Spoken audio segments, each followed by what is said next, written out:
Sir नशे की वजह से जो है मेरे घर का माहौल भी बहुत ज़्यादा ख़राब हुआ, ठीक है। यहाँ तक कि मेरी फैमिली डिस्टर्ब हो गई सारी। तो फिर मैंने ख़ुद को ठीक करने का सोचा। फिर मैं यहाँ पर राय अमन में आया हूँ। यहाँ पे 3 महीने का मेरा ट्रीटमेंट हुआ। उसके बाद मैं खुदा की रज़ा के लिए और शेख साहब के साथ मिल के जो है इदारे की खिदमत में बाकी जो नेक्स्ट ज़िंदगी है वो सारी इदारे की खिदमत में गुजारनी है। कितने साल से कर रहे हैं आप? मैं 2 साल होने वाले हैं यहाँ पर। ठीक है। तो जो ऐसे लोग हैं जो भी नए नए नशे में लग रहे हैं उनके लिए आपका क्या पैगाम होगा? उनके लिए पैगाम यही है सर कि नशा देखें एक लानत है और जिस घर में ये जाती है उसमें अल्लाह ताला की रहमत भी ख़त्म हो जाती है। सबसे बड़ा पैगाम तो उनके लिए यही है, अगर नशा छोड़ेंगे तो उनकी ज़िंदगी भी सही हो जाएगी और आखिरत भी सही होगी। अगर नशे में लगे रहेंगे तो कब्र में भी अजाब है, अगली दुनिया में भी जाके अजाब है। तो इससे बेहतर है कि इंसान नशा छोड़ के वो काम करे जिसमें उसकी बेहतरी हो, उसके घर वालों की बेहतरी होनी चाहिए। ठीक है नाजरीन, नशे की आदत एक इंतहाई बुरी आदत है जो घरों के घर उजाड़ देती है, बंदे की माशरे के अंदर इज़्ज़त बिल्कुल ख़त्म होकर रह जाती है। मैं आज आपकी मुलाकात आपको एक ऐसा अदारा विज़िट करवाने जा रहा हूँ जहाँ पे मंशियात के आदी लोगों को रिकवर किया जाता है और मंशियात के बुरे से बुरे आदत के लोगों को रिकवर करके दोबारा आम इंसानों की तरह, आम समझ लें कि जो इज़्ज़तदार शहरी हैं उनकी तरह ज़िंदगी गुजारने के काबिल बनाया जाता है। तो मुकम्मल वीडियो देखें और राह अमन के तमाम लोगों से आपकी मुलाकात करवाते हैं। जी तो नाज़रीन, इस वक्त मेरे साथ मौजूद हैं शेख शहरियार जो कि राह अमन वेलफेयर सोसाइटी अलाजगाओ मंशियातो ज़हनी अमराज के ऑनर हैं और ये रावलपिंडी इस्लामाबाद के अंदर बड़े पैमाने पे काम कर रहे हैं जहाँ पे तकरीबन 1500 से ज़ायद मरीज़ जो हैं वो सेहतियाब हो के अपने घरों को लौट चुके हैं। इनसे बात करते हैं और इनसे मज़ीद तफसील पूछते हैं। अस्सलाम वालेकुम। वालेकुम सलाम, क्या हाल है सर? ठीक अल्हम्दुलिल्लाह, आप सुनाएं? अल्लाह का शुक्र जनाब। शेख साहब ज़रा बताइएगा, ये जो अदारा आप चला रहे हैं ये कितने साल से चला रहे हैं और ये अदारा बनाने का मकसद क्या था? ये अदारा हमारे से 8 साल से मैं इस फील्ड में हूँ। पहले शुरू में लोगों के साथ मिल के ये काम किया, फिर उसके बाद जब एक्सपीरियंस काफ़ी ज़्यादा हो गया तो फिर मैंने अपना अदारा बनाया। और अदारा बनाने के पीछे सबसे बड़ी वजह ये थी कि जब मैं कहीं ऑफिस वगैरह में जॉब करता था रिहैब सेंटर में, तो वहाँ पे ये था कि जब लोगों की माएँ और बहनें आती थी तो वो बेचारी बहुत ज़्यादा मजबूर होती थी। और एक मर्द के लिए सबसे मुश्किल बात ये है कि एक औरत की बेबसी को देखना, कि किसी टाइम जब एक औरत है या किसी की माँ है, बहन है, बेटी है या बीवी है तो वो बहुत ज़्यादा बेबस होती हैं। और बेबस किस वजह से होती हैं कि अपने बच्चे की वजह से, अपने भाई की वजह से, अपने शोहर की वजह से, अपने बाप की वजह से, या मुख्तलिफ़ किस्म के रिश्ते होते हैं। तो फिर मैंने कदम उठाने की कोशिश की, क्योंकि मैंने ये चीज़ नोट की थी कि लोग इस फील्ड के अंदर जब किसी ख़ास करके आपके घर से लेडीज़ आती हैं तो लोग उनको अच्छा भी नहीं समझते और अच्छा समझते भी हैं, क्योंकि देखने वाली आँख की बात होती है। तो इस बस ये मेरी वजह थी इस फील्ड में आने के लिए। अच्छा ये बताएं कि नशे कितने अक़साम के होते हैं और सबसे बुनियादी स्टेज इसकी क्या होती है? सर नशे तो देखा जाए तो अगर आप नशे के बारे में बात करें तो ये बहुत ज़्यादा किस्म के हैं। और आजकल जिस तरह टेक्नोलॉजी बहुत ज़्यादा बढ़ रही है उस तरह नशे के अंदर भी टेक्नोलॉजी आ रही है। दिन ब दिन ये इसमें इजाफा ही हो रहा है, नई से नई चीज़ आ रही है, नई से नई चीज़ आ रही है। तो पहले यूँ था कि बेसिकली चीज़ थी सिगरेट। लोग एक सिगरेट पीना स्टार्ट करते हैं जिसको एक जस्ट फ़न समझा जाता है। बच्चे नए सिगरेट भी नशा है? सिगरेट सबसे बड़ा नशा ही सिगरेट है। इसकी वजह से ही तो सब स्टेजेस क्रॉस होती हैं, क्योंकि जब आप एक हद तक सिगरेट पीते हैं और सिगरेट पीते रहते हैं और जब आप उसको एक बहुत ज़्यादा यूज़ करना शुरू कर देते हैं तो वो सिगरेट फिर आपको मज़ा देना छोड़ देता है। फिर उसके बदले में आप उसका कोई अल्टरनेट ढूंढ रहे होते हैं कि इसका कोई अल्टरनेट मिले। तो फिर सिगरेट जो है, सिगरेट जब आपको उसका धुआं मज़ा नहीं देता तो वो ऑटोमेटिकली जो सिगरेट का अल्टरनेट है वो चर्स है। जब आप उसको सिगरेट को चर्च के अंदर भरते हैं तो क्या नाम है वो फिर आपको एक बहुत ज़्यादा उसका जो पफ होता है बहुत ज़्यादा स्ट्रॉन्ग होता है। तो वो फिर आप जो एक सिगरेट पीते हैं सिंपल, वो फिर आपका पीने पे दिल ही नहीं करता।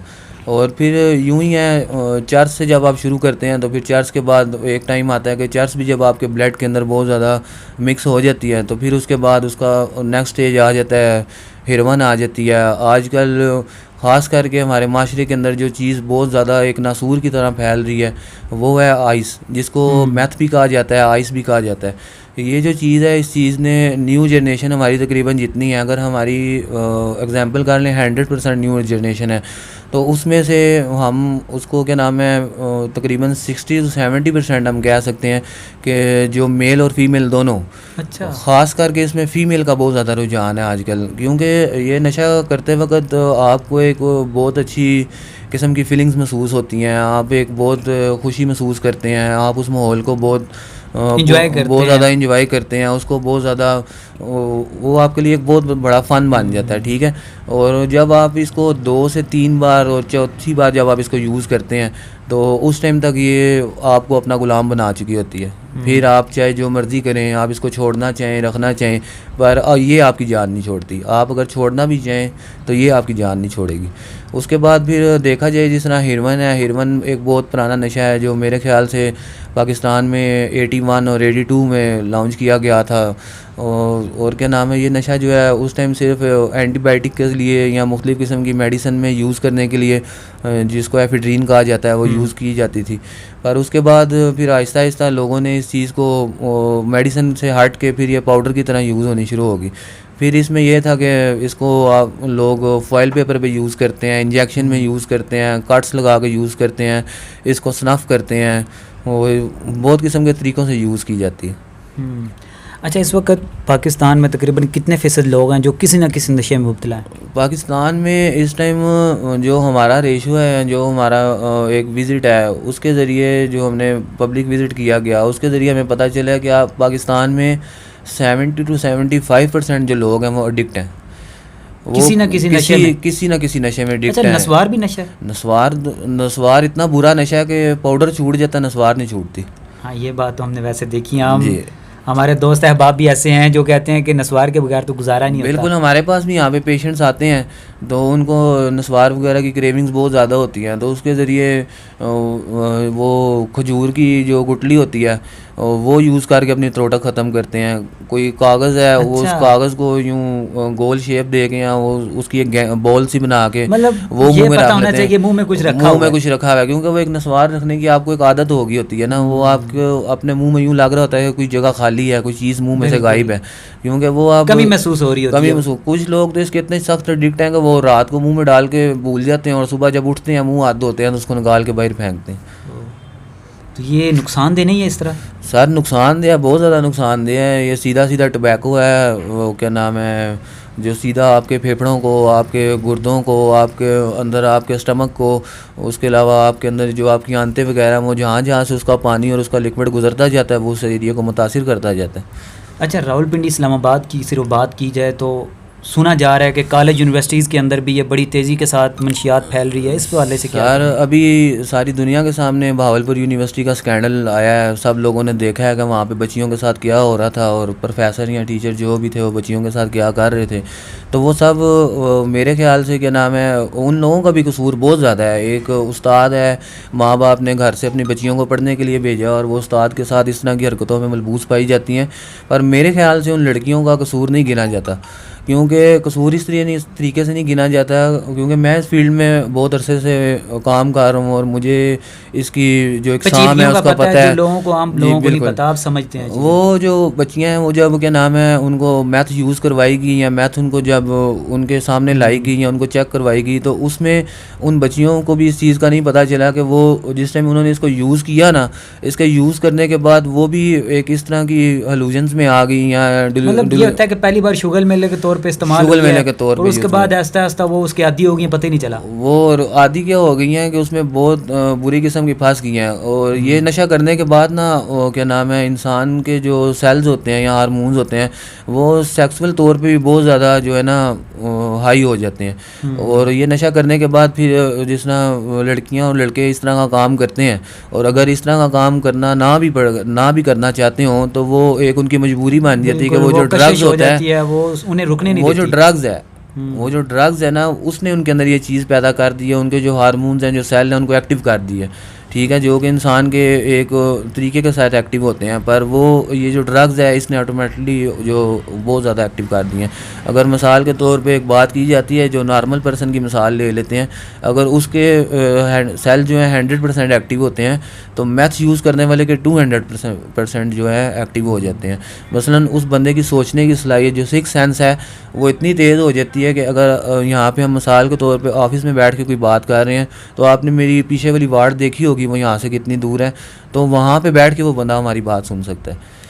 जो सुनने की सलाहियत है, ये मैथ इस्तेमाल करने के बाद आप यहाँ पे बैठ के कोई बात कर रहे हो और एक मैथ्स यूज़ करने वाले बंदे को यहाँ से 4 दीवारें पीछे बिठा दें, तो वो आपको ये चीज़ बता सकता है कि आप लोग क्या बात कर रहे थे, या आप लोग क्या सोच रहे थे, या आप लोग क्या कह रहे थे। इसलिए मेरा वालिदैन के लिए एक बहुत ज़रूरी पैगाम है कि खुदा रहा अपने बच्चों पे, अपनी बच्चियों पे, अपने घर में जो भी फ़र्द हैं, सब लोगों को अपनी नज़र में रखें और सब लोगों के ऊपर अपनी जो आपकी उन्हें अपनी गिरफ्त में रखें, इस तरह के दोस्त अहबाब से उन्हें बचा के रखें जो इस तरह के। बेशक आप लोगों के पास अल्लाह की दी हुई हर चीज़ है और आप लोग अपने आप को अपनी औलाद के ऊपर यकीन भी है, पर ये नशा इस तरह का है कि ये नशा इंसान को किसी काम का नहीं छोड़ता।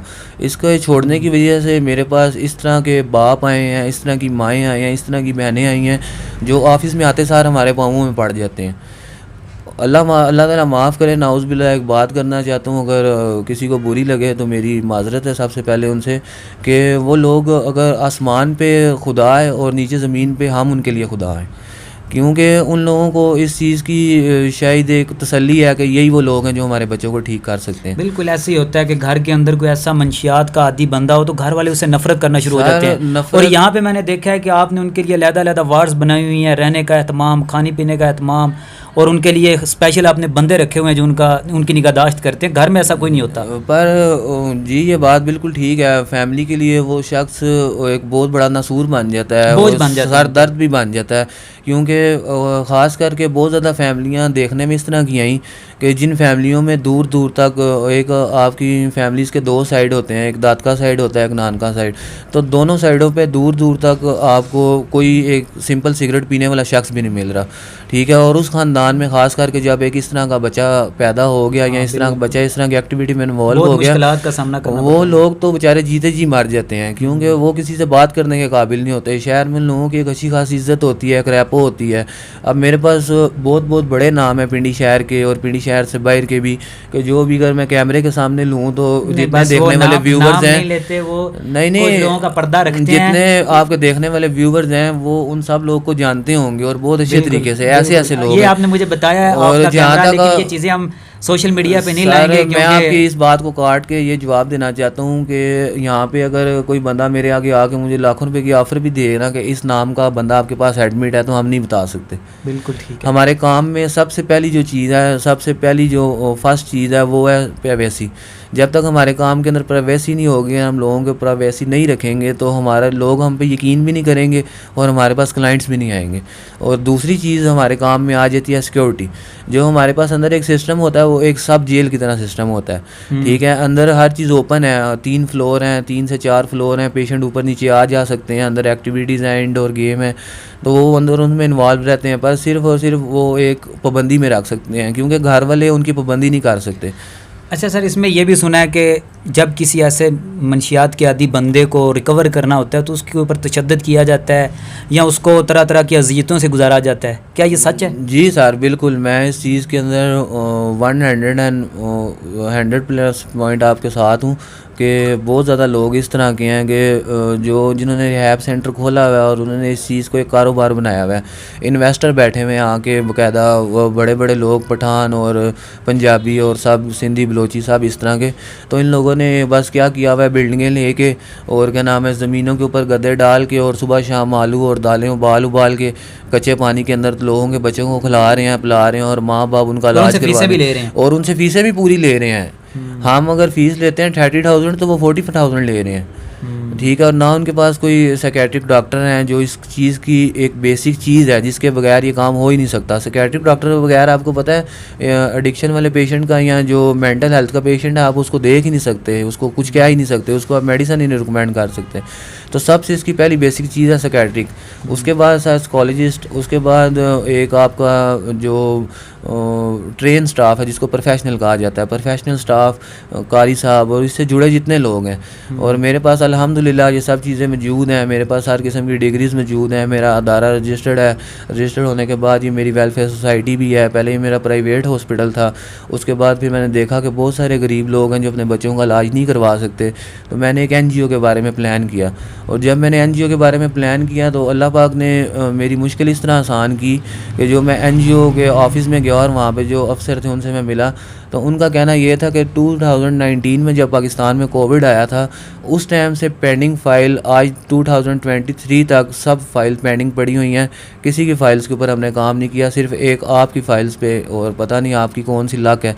तो मेरी लक कोई नहीं है, ना मैं अपने आप को लकी समझता हूँ, मैं एक बहुत गुनहगार सारा आदमी हूँ, पर सिर्फ ये है कि एक नीयत साफ़ है और मंजिल आसान है, बात सिर्फ ये है। नाजरीन, ये राह अमन वेलफेयर सोसाइटी है जो रावलपिंडी सैटेलाइट टाउन में है। आपके घर में आपके बच्चे, आपके गिरदोनवा में आपके रिश्तेदार या कोई भी आपके इलाके में ऐसा बंदा जो गलत से गलत किस्म के मंशियात का आदी हो, आप उनके इलाज के लिए रब्ता कर सकते हैं। सैटेलाइट टाउन रावलपिंडी में ये अदारा है, ये मुनासिब सी फ़ीस लेते हैं और आपके बच्चे को बहुत अच्छे तरीके के साथ ट्रीट करते हैं और दोबारा उसको एक आम और इज़्ज़तदार शहरी बना के आपके घर को वापस लौटाएंगे। अभी हम मज़ीद आपको विज़िट करवाते हैं सारे हॉस्पिटल का। यहाँ पे जो मरीज़ आए हुए हैं, जो मंशियात के आदी आए, उनसे बात भी करते हैं, कहाँ से आए हैं, कौन कौन से उनको मुश्किलात हैं यहाँ पे। ये सारी चीज़ें आप ये वीडियो देखते रहें। ड्रग्स, नशे से इनकार, जिंदगी से प्यार, राय अमन जिंदाबाद, पाकिस्तान जिंदाबाद। नशे से इनकार, जिंदगी से प्यार, राय अमन जिंदाबाद, राहे अमन जिंदाबाद, राहे अमन जिंदाबाद, पाकिस्तान जिंदाबाद, पाकिस्तान जिंदाबाद, पाकिस्तान जिंदाबाद। नाज़रीन, इसी अदारे के अंदर अपनी खिदमात सर अंजाम दे रही हैं। मेरे साथ इस वक्त मौजूद हैं सईदा माहम इमरान, जो कि साइकोलॉजिस्ट हैं, जो यहाँ पे आने वाले मरीज़ों को ट्रीट करती हैं। इनसे बात करते हैं और इनसे पूछते हैं कि किन किन मुश्किलात का सामना करना पड़ता है इन्हें। अस्सलाम वालेकुम। वालेकुम सलाम। अच्छा, ये जो आप यहाँ पे ट्रीट कर रहे हैं मरीज़ों को, इस हवाले से ज़रा बताएं कि ये जब आते हैं यहाँ पे तो इनकी क्या कंडीशन होती है और इनको कैसे ट्रीट करते हैं आप? देखिए, जब ये पेशेंट यहाँ पे आते हैं तो ये काफ़ी ज़्यादा अनस्टेबल होती है, इनको अपनी सेंस का नहीं पता होता है, इनको ये बिल्कुल भी अपने होशो हवास में नहीं होते, ये बिल्कुल अनस्टेबल होती है। तो हम लोग इनको 15 डेज़ के लिए डिटॉक्स पे रखते हैं जिसमें इनकी मेडिकेशन चलती है।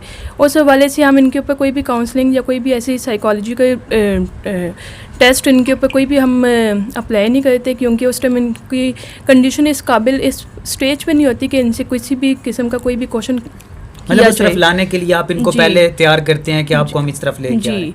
15 डेज़ के बाद ये कुछ स्टेबल होती है। अब दो तरह के इलाज होती है, एक होती है फ़िज़िकल ट्रीटमेंट, एक होता है मेंटली ट्रीटमेंट। जो फ़िज़िकल आपका ट्रीटमेंट होता है वो तो आप मेडिकेशन से या मेडिसिन से आप ठीक हो जाती है, लेकिन जो आपका मेंटली स्टेज होता है, जो मेंटली ट्रीटमेंट होता है, वो आपको मेडिसिन से हम ठीक नहीं कर सकते, वो आपको काउंसलिंग या थेरेपी या साइकोथेरेपी के ज़रिए हम पेशेंट को ठीक करती है। अब कुछ पेशेंट इस तरह की होती है कि वो बहुत ज़्यादा नशा करके उसकी एडिक्ट हो चुकी होती है, जो वो कभी भी वो कहती है कि हम तो नशे के बिना जी नहीं सकते। लेकिन मैंने इस फील्ड में आकर बहुत से पेशेंट को ठीक किया है, सिर्फ और सिर्फ नशे के पेशेंट को ठीक नहीं किया, बाकी जो साइकोलॉजिकल इशू के जो पेशेंट होते हैं, एंजाइटी, डिप्रेशन, उनको भी ठीक किया है। कोई भी चीज़ इम्पॉसिबल नहीं होती, सब चीज़ें पॉसिबल होती है। और हम लोग जो इनका 15 डेज़ बाद जब इनके सेशन लेती है, उसमें हम इनको काउंसल इस तरह से करती है कि इनको इनकी ज़िंदगी की तरफ वापस लेकर आना होता है, क्योंकि ये अपनी ज़िंदगी से इतने मायूस हो चुकी होती है कि इनको आगे की कोई भी गोल्स, फ्यूचर गोल्स कुछ भी पता नहीं चलता। अच्छा, ये तो एक मंशियात के आदी लोग हैं। अक्सर हमारे गिरदोनवा में देखा जाता है कि इंतहाई कामयाब लोग भी अपनी ज़िंदगी से इस हद तक मायूस हो चुके होते हैं कि वो ख़ुदकुशी की हद तक चले जाते हैं। तो ऐसे लोगों को कैसे वापस लाया जाता है? देखिए, सबसे मेन बात तो ये है कि जहाँ से प्रॉब्लम स्टार्ट हुई है हम पहले उसको फोकस करें। जैसे आजकल बहुत ज़्यादा ब्रेकअप के सीन है, बहुत ज़्यादा पैसों के हवाले से बहुत ज़्यादा इशू बने हुए हैं। हम पहले फाइनेंशियली तौर पे लोग परेशान हैं। हम सबसे पहले वो चीज़ को, उस चीज़ को देखें कि ये प्रॉब्लम स्टार्ट कहाँ से हुई थी। अब लोग कहते हैं कि ये इसने नशा करने करना स्टार्ट किया। अब नशे के पीछे क्या चीज़ की क्या ट्रम है, क्या उसके पीछे क्या हिस्ट्री है, आप पहले उसको देखें। जब वो हिस्ट्री उसकी सॉल्व आउट हो जाएगी उसके बाद वो नशा नहीं करेगा। बिल्कुल सही कह रहे हैं आप, ऐसे ही है। नाज़रीन, हम ये तो देखते हैं कि ये मंशियात का आदी है, हम ये नहीं जानने की कोशिश करते कि वो मंशियात की तरफ किस वजह से आया है। ये साइकोलॉजिस्ट हैं और ये पहले ये चेक करते हैं कि वो इस तरफ आने का मकसद क्या बने। अच्छा, अगर कोई ऐसा मरीज़ जो बहुत ज़्यादा नशे का आदी है, वो दोबारा अगर आपके ट्रीटमेंट के बाद सही हो जाता है तो क्या वो बरकरार रहता है या दोबारा फिर नशे का आदी हो जाता है? अक्सर देखने में आता है किस तरह हो जाता है। देखिए, सबसे पहले मेन बात होती है आपकी विल पावर। हम पेशेंट को सब कुछ बताते हैं, सब कुछ उसको स्टेबल करके इधर से भेजते हैं, लेकिन सम टाइम ऐसा होता है कि पेशेंट के अंदर इतनी विल पावर नहीं होती कि वो अपने आप को कंट्रोल कर सके, बरकरार रख सके वहाँ पर। हाँ, तो वो अपने आप को विल पावर के अब उसके अंदर इतनी विल पावर नहीं होती कि वो अपने आप को कंट्रोल कर सके, तो वो फिर से रिलैप्स हो जाता है। लेकिन इसमें भी हम इतना इशू बना लेते हैं कि वो ना रिलैप्स हो गया है, उसको गालियाँ देती हैं, उनको इतने बैड वर्ड्स यूज़ करती है, उनको अब्यूज़ करती है। लेकिन इस तरह से नहीं करना चाहिए, हमें उनकी ये हिस्ट्री देखनी चाहिए कि यार इनकी फैमिली, अब सबसे मेन बात होती है कि आपकी फैमिली भी आपको ताने देना स्टार्ट कर देती है ना। अच्छा मैडम, अगर देखा जाए तो हर बीमारी का इलाज साइकोलॉजिस्ट के पास होता है, क्योंकि ज़हनी तौर पे जब कोई बंदा मुतासर होता है तो उसको मुख्तलिफ़ किस्म की बीमारियां लगती हैं। तो आपके पास जो साइकोलॉजिस्ट हैं, क्या मरीज़ों का आना है कुछ बेहतर या लोग आपको इग्नोर कर रहे हैं अभी तक? देखिए, मैं आपको सबसे पहले एक बात बताऊंगी कि आजकल भी साइकोलॉजिस्ट का नाम सुनते साथ ही लोग कहते हैं कि हमने साइकोलॉजिस्ट के पास नहीं जाना, क्योंकि पागलों का डॉक्टर। लोग हमें पागल बोलेंगे, क्योंकि उनके अंदर अवेयरनेस नहीं है। उनको पता नहीं है कि आप साइकोलॉजिस्ट के पास जाएंगे तो आपके कितने मसलों का हल निकल जाएगा। तो जैसे हम हार्ट पेशेंट के पास, हार्ट वाले डॉक्टर के पास जाते हैं, हम बाकी जो जूनियर डॉक्टर होते हैं उनके पास जाते हैं, हम साइकोलॉजिस्ट के पास या साइकेट्रिस्ट के पास जाते हुए डरते हैं। क्यों डरते हैं? क्योंकि हम कहते हैं कि लोग हमें पागल बोलेंगे। ऐसे ही नशे का, मैं आपको नशे की अगर बात बताऊं तो ड्रग्स के जो लोग हैं वो भी इस तरह से जब ड्रग्स को यूज़ करना स्टार्ट करते हैं, पहले तो वो अपनी फैमिली से छुपाते हैं कि हमने ड्रग्स यूज़ की है। जब उनकी फैमिली को ये बात पता चल जाती है, फिर वो फैमिली भी अपने फैमिली से छुपाती है जो उनकी आगे से फैमिली होती है। हालांकि ड्रग्स भी तो एक बीमारी है, एक डिसीज़ है, जिसका इलाज आजकल पाकिस्तान में हम लोगों के यहाँ पे सेंटर में, राहे अमन में सेंटर में इसका इलाज बहुत अच्छा होता है। आज तक 1500 से ज़्यादा जो पेशेंट है वो जा चुकी है और बिल्कुल ठीक होकर जा चुके हैं। कुछ लोग उसमें ऐसे जो रिलैप्स होकर वापस आए हैं, लेकिन वो लोग इस तरह के कि उनकी फैमिली बैकग्राउंड इस तरह के कि वो उनको एक्सेप्ट नहीं करते कि वो चेंज हो चुकी है। हालांकि मैं कहती हूँ कि डेली बेसिस पे इंसान चेंज होता है। आज इंसान का मूड अपसेट है तो कल उसका मूड ठीक होगा, लेकिन उनकी जो फैमिली है वो कहती है कल इसका मूड अपसेट था, आज भी उसका मूड अपसेट ही होगा। वो जानबूझ के इस तरह की बातें करके तो उसका दोबारा मूड अपसेट कर देते हैं। जी, ये बात है। कल क्या हुआ था, क्या वजह, वो इस तरह के ताने दे के अगले बंदे को कर देते हैं। अच्छा, आप ये बताएं कि यहाँ पे आप ट्रीट कर रही हैं, फीमेल भी आपके पास यहाँ पे आए हुए हैं क्लाइंट, तो क्या समझती हैं कि औरतों का मंशियात की तरफ आने का क्या वजह हो सकती है? देखिए, सबसे मेन प्रॉब्लम तो इनमें ये होती है कि हस्बैंड वाइफ के इशू, ठीक है, क्योंकि हस्बैंड किसी और चीज़ में इन्वॉल्व हो जाती है, किसी भी गर्लफ्रेंड के किसी भी तौर पे किसी भी चीज़ के लिए वो किसी और चीज़ में इन्वॉल्व हो जाती है। और फैमिली आजकल ना जो ड्रग्स है वो आप अगर देखा जाए तो फैशन के तौर पे भी यूज़ होता है। बिल्कुल सही कह रहे हैं। जो यूनिवर्सिटी की गर्ल्स है बहुत हाई फाई यूनिवर्सिटी में अपनी एजुकेशन हासिल कर रही है, लेकिन वो साथ में ड्रग्स भी यूज़ करती है, क्योंकि अगर वो ड्रग्स नहीं यूज़ करेंगी तो उनको उनकी जो फ्रेंड्स की गैदरिंग है वो बोलेगी कि तुम तो मम्मा पापा बेटी हो उनकी, तुम तो कुछ ऐसा काम नहीं करती। वो ड्रग्स को एक फ़ैशन के तौर पर यूज़ करती है। लेकिन जब फैशन आपका, ड्रग्स की भी 3 स्टेजेस होती है। एक होता है कि जब आपने स्टार्ट की है, जब आप यूज़र होती हो। दूसरी स्टेज होती है जब आप एब्यूज़र बन जाती हो। थर्ड होती है जब आप एडिक्शन हो जाती है आपको उसकी। जब आप स्टार्टिंग में लेते हो तब आप सिर्फ और सिर्फ एक फ़न के तौर पे आपने यूज़ किए। एब्यूज़ का मतलब होता है कि कभी आपने इस्तेमाल की, कभी आपने इस्तेमाल नहीं की। लेकिन एडिक्शन का मतलब होता है कि आपको वो डिसीज़ लग चुकी है, आप उसके बिना तो आप मर रहे होते हैं। जी, जब आपको वो नहीं मिलेगी तो आपकी डेथ भी हो सकती है। नशा ये चीज़ है कि अगर आपको वो ना मिले, अगर आप उसकी एडिक्शन में हो तो अगर वो आपको ना मिले तो आपको आपकी डेथ भी हो सकती है। या आपकी डेथ हो सकती है, या आप अपने नशा पूरा करने के लिए किसी की जान ले सकते हैं, जैसा जी। कि इस्लामाबाद के अंदर एक केस सामने आया भी है पिछले दिनों, नूर जी, ऐसी मुकद्दम बात वाला, है। वो दूसरा। ऐसी बात है। अब जैसे आइस का जो नशा है वो केमिकल, एक तरह से देखा जाए तो वो एक शैतानी नशा है जो हम अपने आर्मी वालों को बॉर्डर में जब वो फाइट करने जाते थे तो उनको हम देते थे। लेकिन आजकल जो आइस के नशे की वजह से वो हेलुसिनेशन और डिल्यूजन होना स्टार्ट हो जाती है, जिसकी वजह से क्या होता है कि उनको कुछ चीज़ें ऐसी दिखाई देती है जो असल में नहीं होती, और कुछ चीज़ें ऐसी, कुछ लोग ऐसे सुनाई देते हैं उनको, कुछ लोग दिखाई देते हैं उनको ऐसे जो असल में नहीं होती, जो असल में वहाँ पे एडजस्ट ही नहीं करते, उनको ऐसी चीज़ें नजर आती है और दिखाई देती है। आइस के आदि लोगों की बात कर जी, रहे हैं? आइस के जो लोग हैं ये क्या मतलब, उन्हें परियां और जिन नज़र आना शुरू हो जाते हैं? जी, ऐसे भी लोग होते हैं कि आपको अब जैसे जिनकी डेथ हो चुकी है आपको वो लोग नजर आना स्टार्ट हो जाएगी, आपको बिल्लियों की, आपको डॉगीज़ की ऐसी आवाज़ें सुनाई देना शुरू हो जाएगी। अब लोग बोलेंगे ये आइस की वजह से, हालांकि ये आइस की वजह से है, लेकिन ये हम लोगों के साइकोलॉजिस्ट में ये एक डिसऑर्डर है। इसको हम सिकोफेनिया का ये डिसऑर्डर होता है, वो भी आगे काफ़ी लंबी डिटेल है। नाज़रीन, ये डिटेल आपके सामने मज़ीद रखेंगे। अभी हम चलते हैं वार्ड की तरफ, और यहाँ पे कुछ मेल और फीमेल ऐसे क्लाइंट जो नशे के आदी हैं उनसे बात करते हैं कि क्या वजह बनी कि वो इस लत में लगे और कैसे रिकवर हो रहे हैं। हमारे साथ रहें।